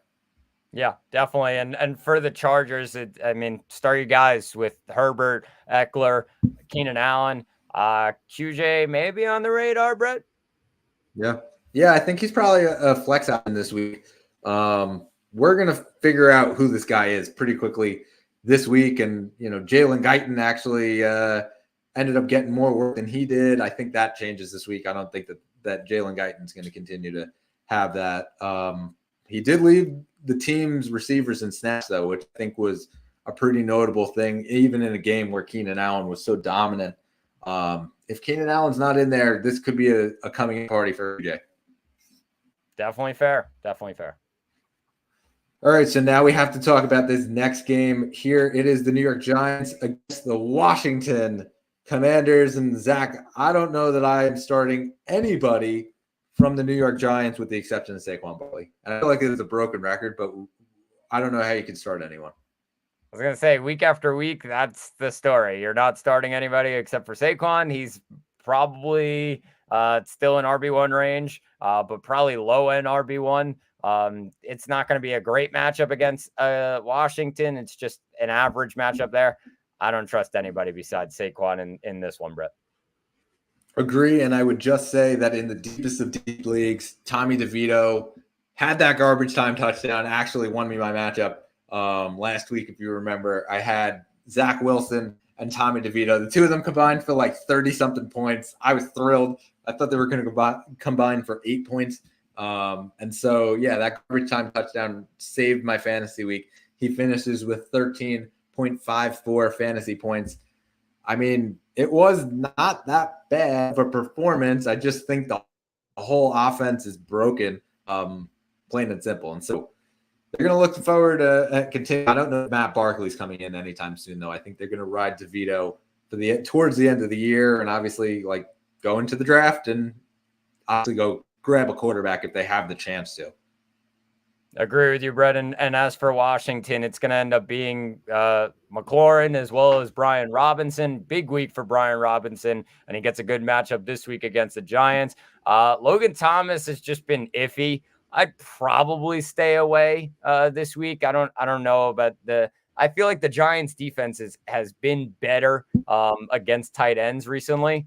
And I feel like that looking at that and the upside is not great. So I'd probably stay away. Sam Howell is my favorite streaming option this week. He's available in like 35% of leagues or something crazy like that. He had a pretty good performance against a good Seattle defense last week. And so to me, now he's playing the Giants. Like this could be a pretty good day for Sam Howell, especially because he didn't even use his legs last week. Like he only had 2 carries for 17 yards. Like those games where he's used his legs, you could see where the upside is in fantasy. So good streaming option for me, at least this week against the Giants. Yep. Agreed, Brett. All right. So now we jump to our next matchup here. And it is the San Francisco 49ers as they host the Tampa Bay Buccaneers, both of them coming off of big games. Let's start with San Francisco because I think what we really just need to say is start your guys, plain and simple. I don't know that there's any dispute on any guy here. There really isn't. And I think Purdy actually pushed himself back up QB boards. So a lot of people had him maybe as their QB1 a couple weeks ago before the slump. It's a solid matchup. Tampa was giving up a lot of yards, and I feel like at home San Fran can take advantage of it, Brett. Yeah, proud Purdy owner over here. Picked him up on waivers of all places. Mahomes is my quarterback, so obviously can't start him. So if you're listening to this, you're in my league, go make me an offer because Purdy is definitely available. It's a guy who, listen, I joke, but he's a guy that if you do have him on your roster and, you were left with like Anthony Richardson or one of those guys that went down, you're thrilled right now because you got a quarterback one at not quarterback one value. Like he was being talked about as like the 26th, 27th, 28th quarterback in the league heading into this year. Like he's way better than that. He's a quarterback one right now, pushing top 10 numbers pretty much every single week. Obviously in that offense, it's pretty easy to do that because you got weapons all around you. But yeah, I mean, Purdy's a potential league winner. And so if you are one of those teams that doesn't have Purdy, needs a quarterback, he's a guy to go look at to a team that probably has multiple quarterbacks. Yeah, I agree with you, Brett. And looking at it for Tampa Bay, I think just simply it's going to be a tough one for Rachaad White. I'd probably push him down to a flex spot. As for Mike Evans dealing with a quad injury right now, he was questionable today, so something to keep an eye on. He was limited in practice, didn't miss it. He was limited. I actually think it's a good matchup for him. I think he could take advantage of some weaknesses in San Francisco's defense. So I'd be confident starting Evans this week, Brett.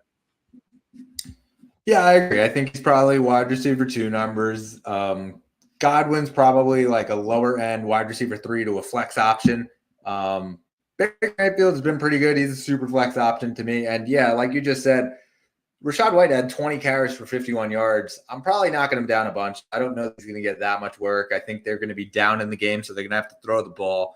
So you might get some, PPR points from that perspective. Rashad White did score a touchdown receiving.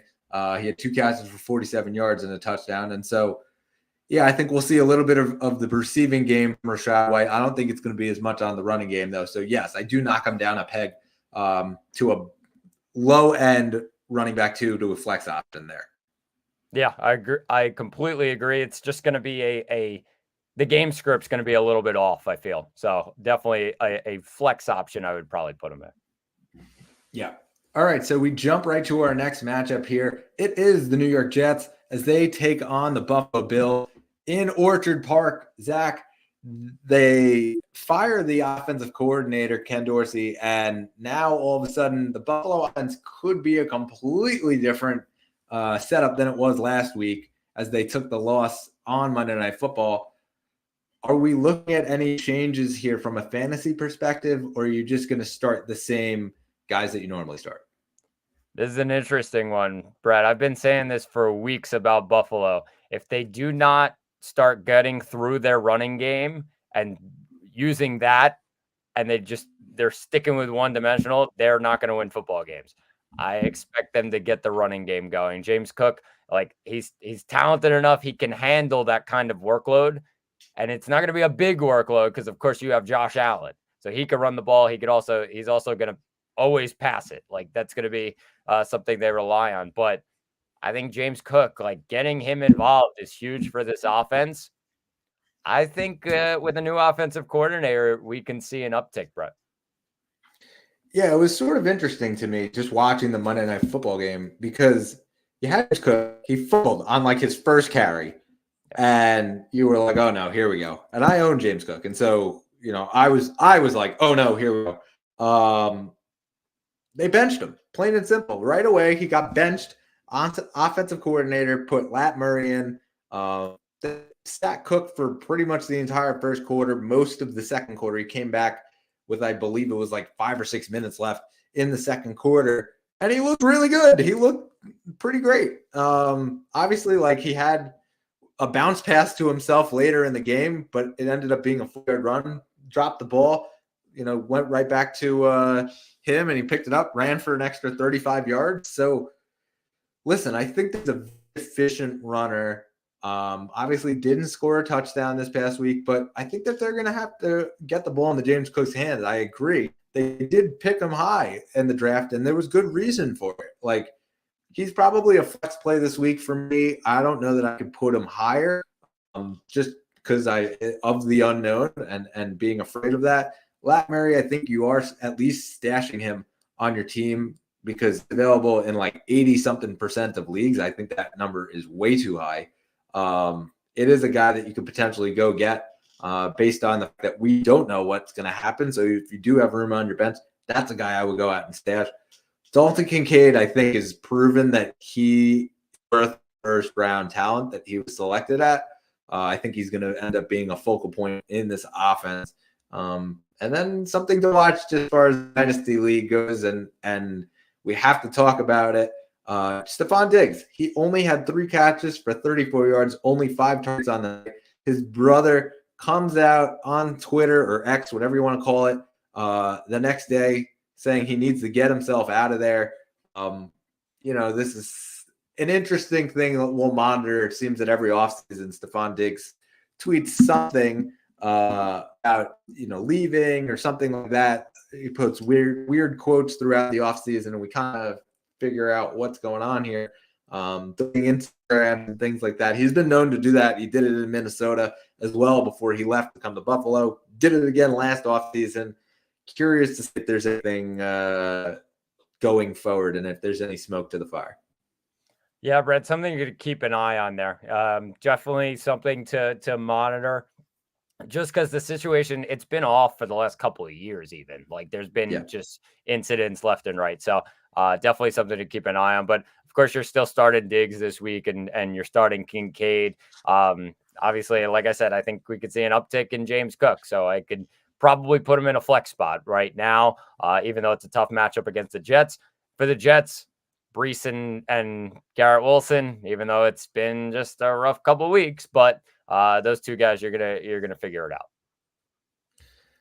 Yeah, I think it's Garrett Wilson and Brees, and Zach Wilson. Listen, he showed something this week. I just spoke about it before. Like, he showed something this week. There's potential there, and I think that a lot of the criticism towards the offensive coordinator Nathaniel Hackett, a lot of it was warranted. I thought that they called a more conservative game, a more scared game when it came to certain plays throughout. But I think that if they can start to use his legs more, I think that Zach Wilson could be a really good NFL quarterback. And for me, he's at least a lower end super flex play right now, with the potential that if they start to change it, that could go higher. But for this week, he's a low end super flex play, nothing more. But as for the other two, you're playing them plain and simple. Yes, I agree with you. The other thing I would just keep an eye on. The other thing I would just keep an eye on is Dalvin Cook potentially getting some more work. Izzy Abanikanda potentially getting more work. They did cut Michael Carter. He was claimed by the Arizona Cardinals today on waivers. And so, looking forward to seeing how exactly that running back room shakes out. Head coach Robert Saleh did talk about that Abanikanda was going to get some work. So potential deeper league add dynasty-wise, I would say. Something to keep an eye on. All right, so jumping right now to the Seattle Seahawks. And Zach, I think we just got to talk about Geno Smith, because it's just been a really awful season for him compared to what it was last year. But he had a pretty good game last week. 369 yards, touchdown, went 31 of 47. He's a streaming option for me this week as he plays the LA Rams.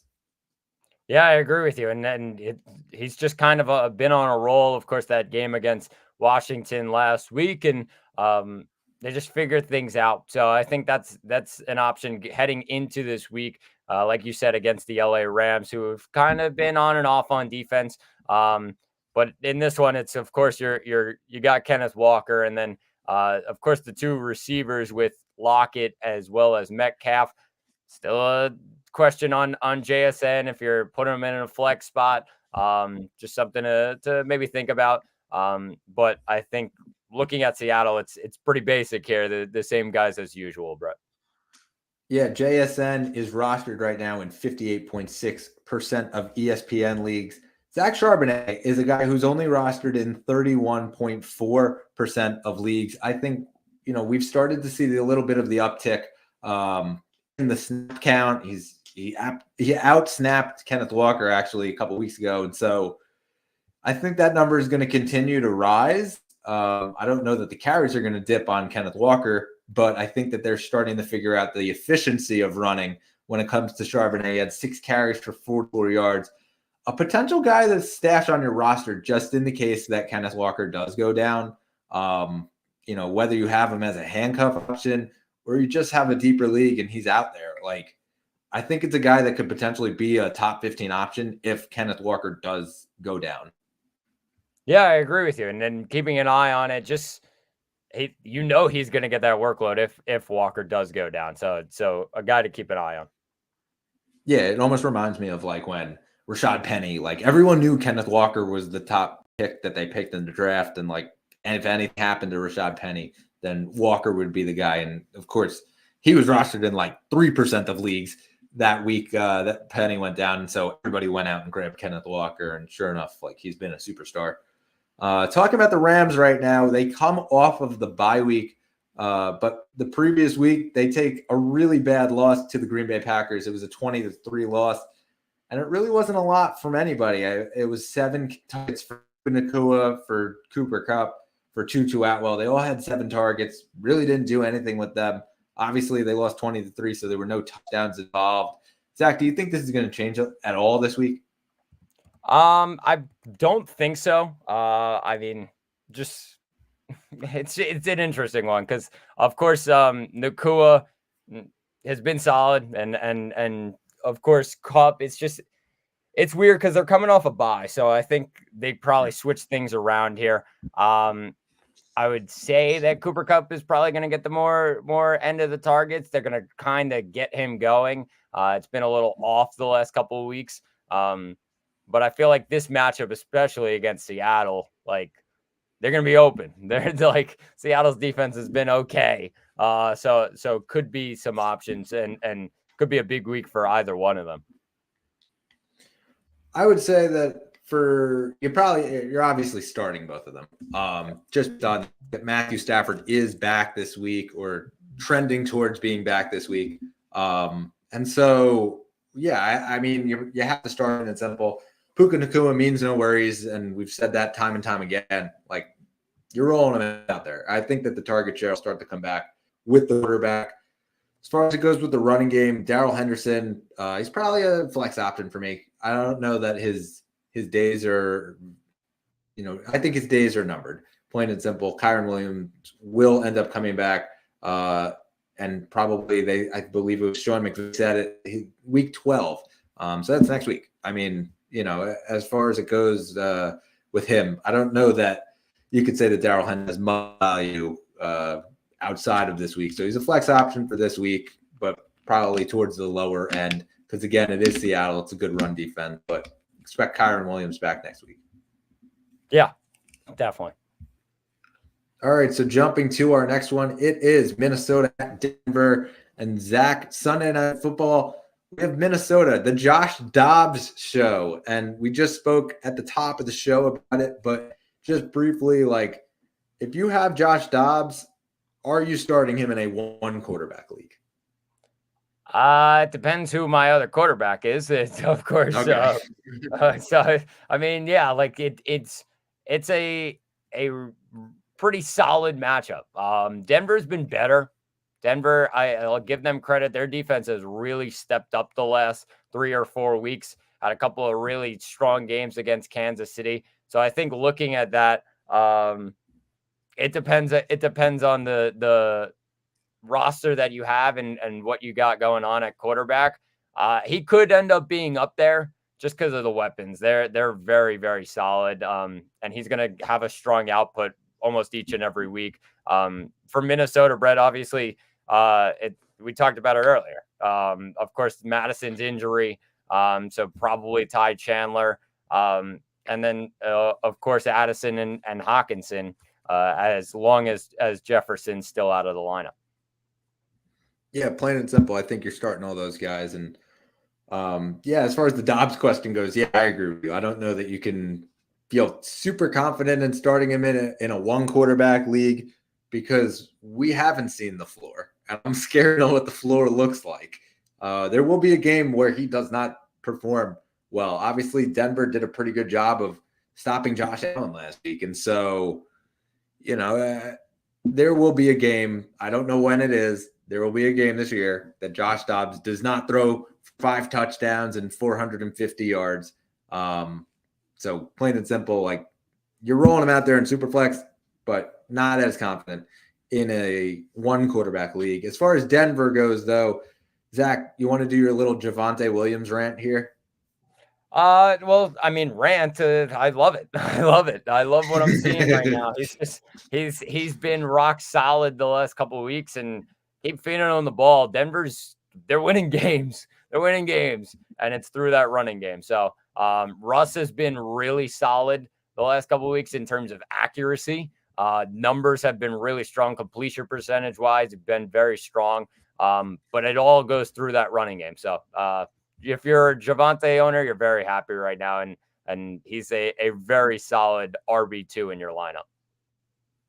Yep, I would. Judy goes in the flex. Cortland Sutton's probably a higher flex, wide receiver 3 option. And then as far as Russ goes, like, he's probably a super flex option. Like, I don't know that he's even a lower end super flex option. He hasn't really been an amazing fantasy quarterback. And so that's probably where I'd stick him. I agree with you. All right. So we go to the Monday game. Zach, the big news of the week is that Taylor Swift and Travis Kelce kissed. Oh my God.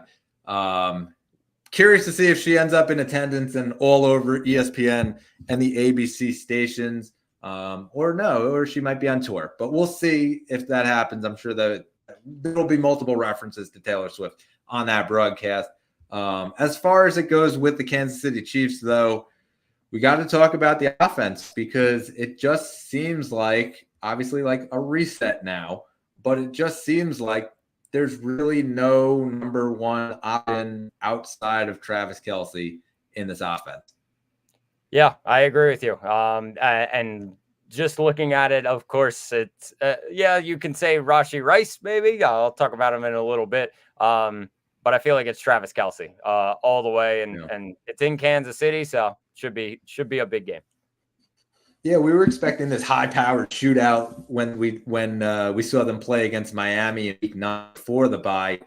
It was a 21-14 game, standard average. They did a really good job of defending Travis Kelce. 4 targets on the day, 3 catches for 14 yards, and so Kelce owners were not very happy.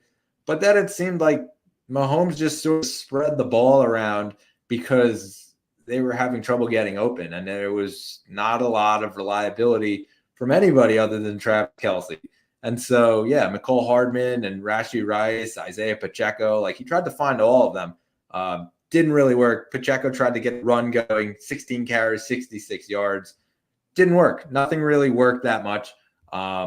So I'm curious to see what actually goes forward in this Kansas City offense. And obviously, we'll talk about it more as we approach like the offseason and where we see teams going. But I think this is going to be one team just tries to get a legitimate number one receiver because we're seeing Patrick Mahomes basically like scrambling for his life and then dishing it to Travis Kelce or somebody else.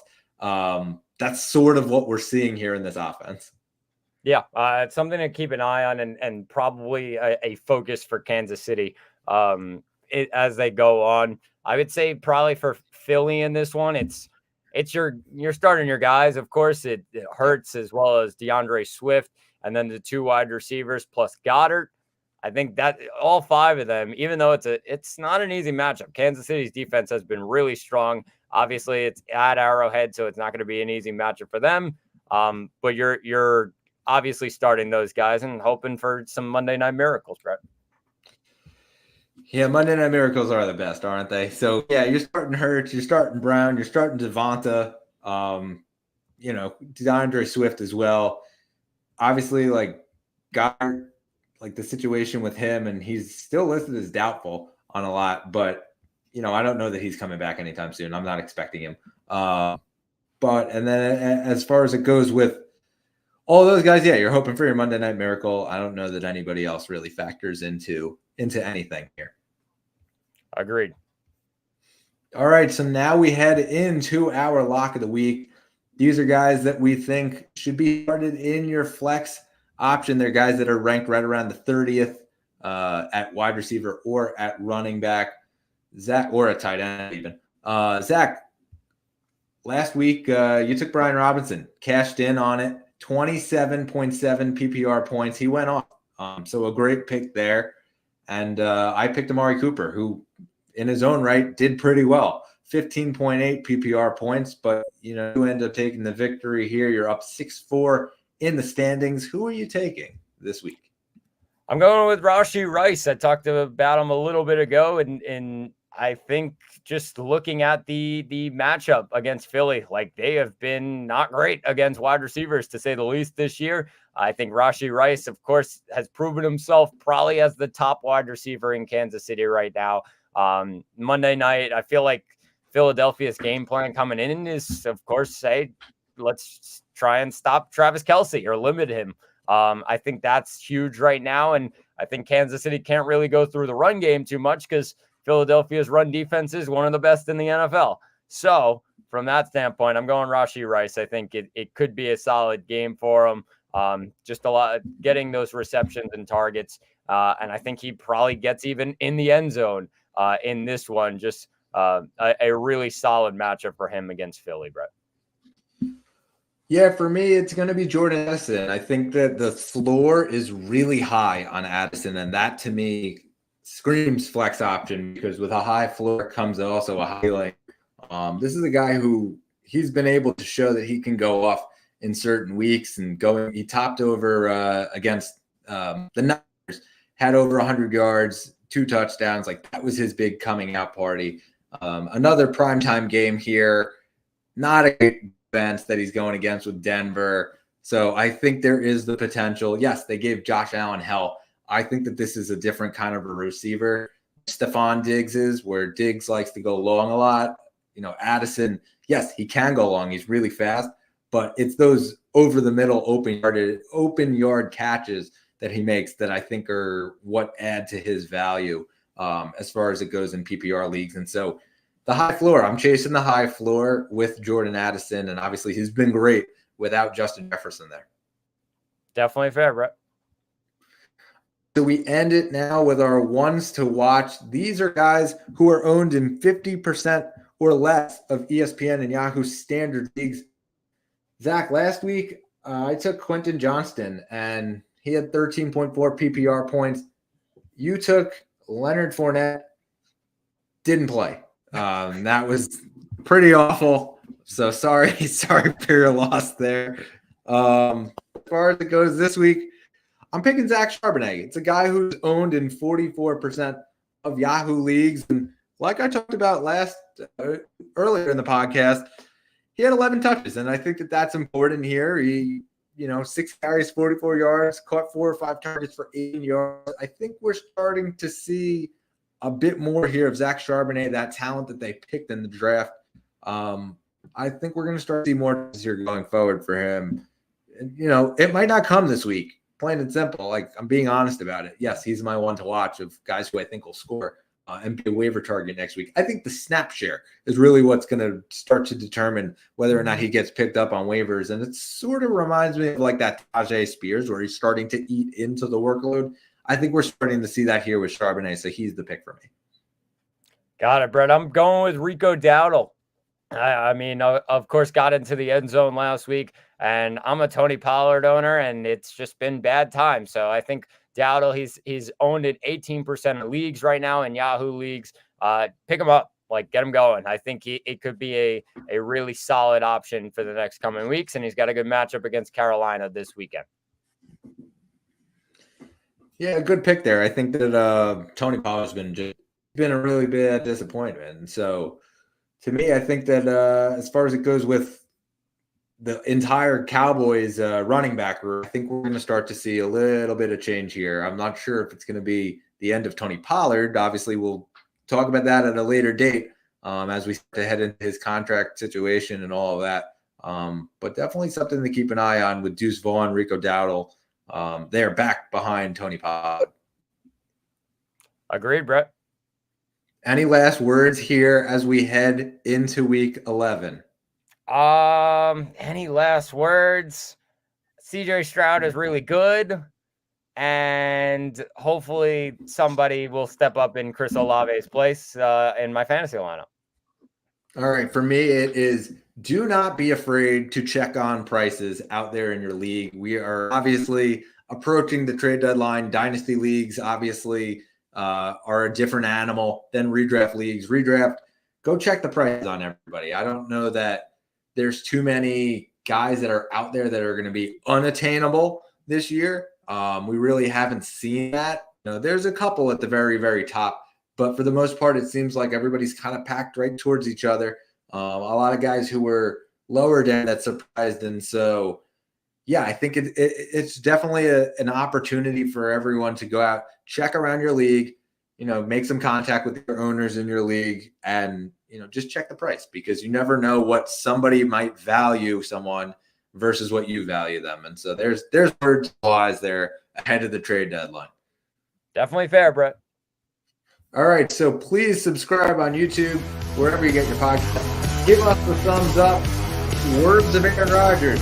Night is darkest before the dawn. We shall rise it again. The third round reversal. Fantasy Football Podcast signing off. Brett Malman and Zach Malman. We will catch you next week for Week 12.